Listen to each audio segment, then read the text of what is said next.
Hello and welcome back to Planet 40k. Today's review topic will be of the Invictor Tactical Warsuit from the Space Marine Codex. Okay, so one of the many dreadnoughts available to the Space Marine players. It comes in the elite options free detachments.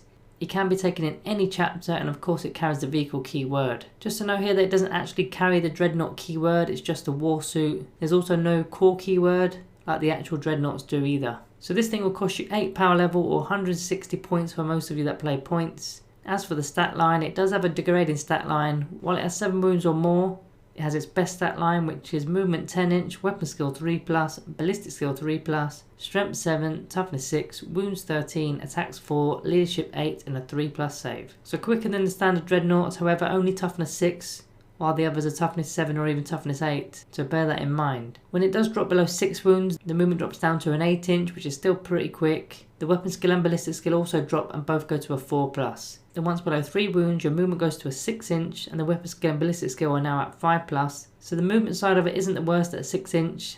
It's actually quite a standard movement to most dreadnoughts, but the degrading weapon skill and ballistic skill will hurt somewhat. As for abilities, Angels of Death, which is the umbrella of 4 rules within one, and Thou Shalt Know No Fear, which ain't really going to be a factor as you're not going to be failing morale. Bolter Discipline, which also won't affect you because there's no rapid fire bolter weapons within your loadout. Shock Assault, which is if your warsuit was charged, did charge or heroically intervened, then he'll receive an additional attack, putting him up to 5 attacks. Then Combat Doctrines, which will affect various weapons within its loadout. So Battle Round 1, you'll get an additional -1 AP modifier to heavy weapons and grenades. Battle Round 2, you'll get an extra bit of AP for your assault weapons. Round 3, you've got the option of leaving it as the same thing or moving it to melee weapons. Then round 4 and 5, it will affect only melee weapons. Now it doesn't carry any rapid fire weapons or pistols, so I've omitted that from the rule. It then has concealed position done in deployment, so it can be set up on the battlefield more than 9 inches away from enemy units. So it's similar to Deep Strike, however you do this from deployment rather than turn 2 onwards. The last ability here is the Explode ability, so once it's destroyed on roll of a D6, a 6 will explode it and any unit within 6 inches suffers D3 mortal wounds. Unfortunately, the Warsuit doesn't have Duty Eternal like the other Dreadnought units, so no -1 to damage. Now the Warsuit comes stocked with the following weapons. It's got a Fragstorm grenade launcher, a heavy bolter, an Incendian Cannon, a twin Iron Hail heavy stubber and an Invictor fist. So let's crack on with each of those and we'll discuss the one swap out option afterwards. So the first one being the Fragstorm grenade launcher. It's a range 18 inch, assault D6, strength 4, no AP and 1 damage with the blast keyword. Now pretty much a better range frag grenade here, helps with light infantry and those screens close by. Can't be fired while in combat of course due to the blast keyword. In battle round 2 and optionally round 3 it can go to a -1 AP weapon with the tactical doctrine. Heavy bolter is next at 36 inch range, heavy 3, strength 5, -1 AP and 2 damage. So this one's pretty good nowadays as it's damage 2. It's still an anti-infantry weapon, but it has that range to pick off some more select targets. Strength 5 usually means you're wounded on 3s, 4s against Death Guard and other toughness 5 factions. The -1 is a bonus to get the armor save down slightly, and it can go down to a -2 in the first battle round with the Devastator Doctrine. 2 damage a pop is decent, and there's a lot of 2 wound models running around these days, right Space Marine players? The Incendian Cannon is next at 12 inch range, heavy 2d6, strength 5, -1 AP and 1 damage, and each time an attack is made with this weapon it auto hits the target. So it's only 12 inch, but it is an auto hitting weapon, similar to a heavy flamer, although it's a cannon.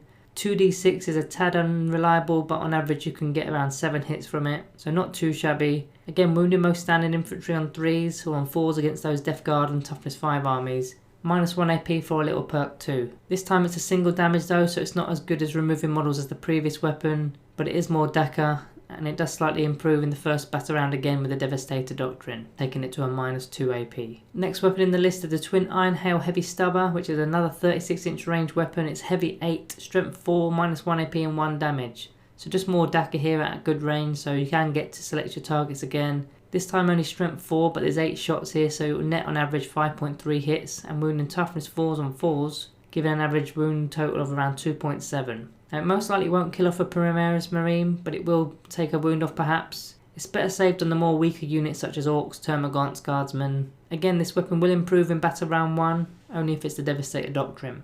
Then you've got the melee weapon, which is a strength ×2, making it strength 14, -3 AP and 3 damage. So a pretty devastating weapon at strength 14.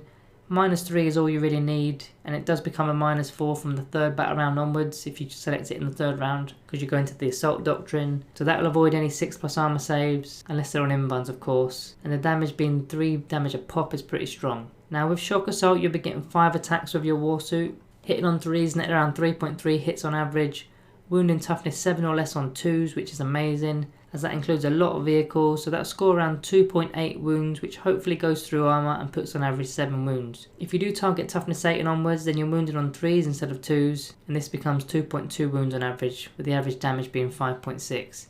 Now of course this is just averages here, in reality you do damage in 3s. It's also worth a mention that this thing has a max damage potential of 15 damage if you spike your dice right. So the one weapon swap out that you can do for your Warsuit is replacing the Incendian Cannon for a twin Iron Hail autocannon.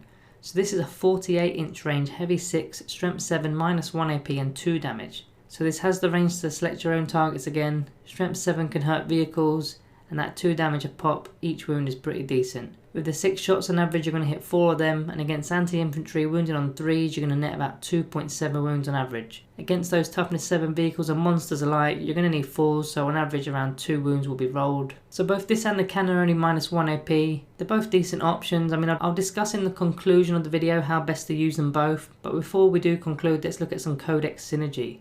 So there's not much to really discuss in the stratagems here if I'm honest. Armour of Contempt for 1 CP gives you 5+ feel no pain against mortal wounds. I probably wouldn't even use it unless I'm against a smite spam. From the psychic powers, if you've got a librarian in the battle, the Veil of Times give your Warsuit a reroll to charge. Could be useful, and also gives you the fight first ability in combat, which is pretty good. Null Zone to remove any enemy invuln saves against your fists will be nice, but you do need to be within 6 inches of the Psyker for this to go off. Psychic Fortress to give your Warsuit a 5+ invuln save, which it doesn't actually have. That's one of its biggest weaknesses here, so this could be huge. Litanies of course won't affect your Warsuit because they're not core. Likewise with captains and lieutenants not giving any rerolls. Tech Marines however do interact with them as they're a vehicle, so healing D3 wounds per turn. Tech Marines also grant your vehicles a +1 to hit if they're within 3 inches, so both buffs work pretty nicely for you. A Judicia can maybe help if it's behind your Warsuit to ensure he always fights first in combat. Without that invuln save he doesn't really want to be getting hit first. Looking at some chapters that benefit from having the Warsuit within their ranks. Now a lot of chapters actually benefit due to the unit being both ranged and melee. I think chapters such as Blood Angels and Space Wolves have their own better versions of the unit, like Murderfangs, Bjorn, Librarian Dreadnoughts and Furiosa Dreadnoughts, so I don't see them needing one, but if they did, Blood Angels have their red first, giving them a +1 to charge and a +1 to wound. Now it only really helps on toughness at 8 and above, and then you'll be wounding them on 2s. They also get an additional attack in the Assault Doctrine if they charged or were charged. Space Wolves hit on 2 if they charged or were charged, and also any hit rolls of a 6 in the Assault Doctrine score an additional attack. Imperial Fists are removed at light cover with their Siege Master Chapter tactic and their Doctrine Legacy of Dawn, which is where any strength 7 or more weapon that shoots in the Devastator Doctrine at a vehicle or building will do an additional damage.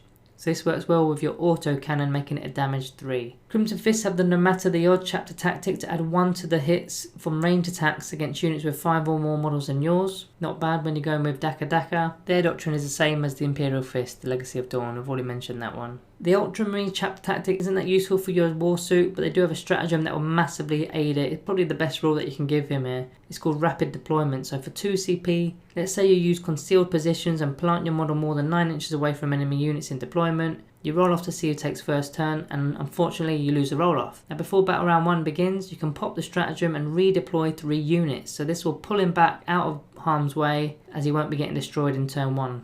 If you leave him there, he'll probably die. Black Templars can reroll advanced rolls and more importantly charge rolls, and they also get a 5+ feel no pain against mortal wounds, not so bad. Their doctrine is Knights of Sigismund, so in the Assault Doctrine when you charge against a non-vehicle unit and score a 6 to hit, it'll auto wound the target. That's also not so bad, although you're already wounded on 2s most likely. Iron Hands is a straight up 6+ feel no pain roll, and you're considered to have double wounds for the purpose of the damage table, so it will need to go right down to 3 wounds remaining just to be bracketed once. Their doctrine is being able to roll hit rolls of 1 with heavy weapons, which is the majority of your weapons here, so it's a good solid option. Salamanders get a single reroll to wound per phase, and also move -1 AP weapons to a 0 AP weapon when you are targeted, so a bit of durability for you. Raven Guard is quite interesting, as you can use your concealed positions to sit just out of 18-inch range to gain the benefits of light cover with the Shadow Master's chapter tactic, giving it a 2+ save. This also works well with your autocannon option especially. Their doctrine, surgical strikes. So done in the tactical doctrine, which is turn 2 and possibly turn 3, you get a +1 to the hit roll and the wound roll against characters. Now this is possible especially getting a charge off after concealed positions and catching a character out. So to conclude with the unit, like most Dreadnought-like machines,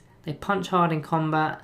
Now this Warsuit feels more of a lighter version than the actual Dreadnoughts, a bit like a Scout Dreadnought. It's pretty quick and has that concealed position rule to get up close and early. This rule is actually good for another reason that isn't so obvious. It blocks your opponent from deep striking into an area that you put your Warsuit in, and of course when you place a 9-inch radius around the area, that's a lot of area denial space for deep striking. So comparing the two weapons that could be traded, there's a few bits of tactica to discuss here. So if you did keep the auto hitting cannon, then pairing it with concealed positions obviously works really nicely as you're already within 9 inches, so you can be popping this off from turn 1 and then start trying to get the charge off. Even if you fail the charge, at least you can use it for some overwatch if needed. Now if you did want a long range strength 7 autocannon, then you can still use your concealed positions, but maybe do it as far into your opponent's deployment zone as possible, right at the back, so they can't get to you so easily, but you can be picking off units from the back at some range. Especially enemy units that are hidden from view facing forwards due to the new 9th edition obscuring rules, so it'll also force some of their army to have to deal with your Warsuit, which will act as a big distraction, especially when it's on 13 wounds. Being a bit further back also works well with your other weapons at 36-inch range. So that's the two ways I'd use those weapons. As for pros and cons of having him, it's got a lot of DACA, for those, especially for those horde armies. If you're going against the marine meta, it's not as useful as having other heavier dreadnoughts. I mean, those dreadnoughts are all cool and have toughness 7 or toughness 8. Some of them even have an invuln save with a shield, and those models are about the same sort of points cost, maybe a touch cheaper. They also have duty eternal to -1 to the damage taken on top of that, so much more resilient. Coming away from comparisons for the moment, your Invictor Warsuit could be pretty good as a threat, especially with the concealed deployment, but only if you get turn 1, which is literally a 50-50 roll nowadays. If you do get turn 1, but then there's another roll of dice whether he gets into combat or not, which is slightly harder being at 9-inch. Now if you don't get turn 1, then there's not much survivability here, no invuln, toughness 6. A single unit of anti-vehicle weapons will clean him out with a single round of shooting, and you won't even get to use him. That would be 160 points lost straight off the bat. Now you could strategically reserve him as an alternative, but it kind of makes a mockery of the whole concealed positions ability that he has. But it could work better as you're not relying on a 50-50 roll to see who goes first and whether your Warsuit dies or not in turn 1. Also, bringing on a 13 wound mini dreadnought turn 2 or turn 3 could actually be quite scary, especially when the battle's already started to take shape. It could really reinforce a flank or put a lot of pressure on a certain key position within the game.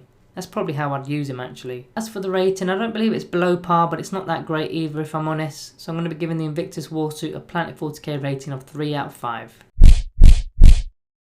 Now I was quite close to a 2.5, but the amount of DACA he's got, it does bail him out a bit. And the wounds as well, of course, being 13.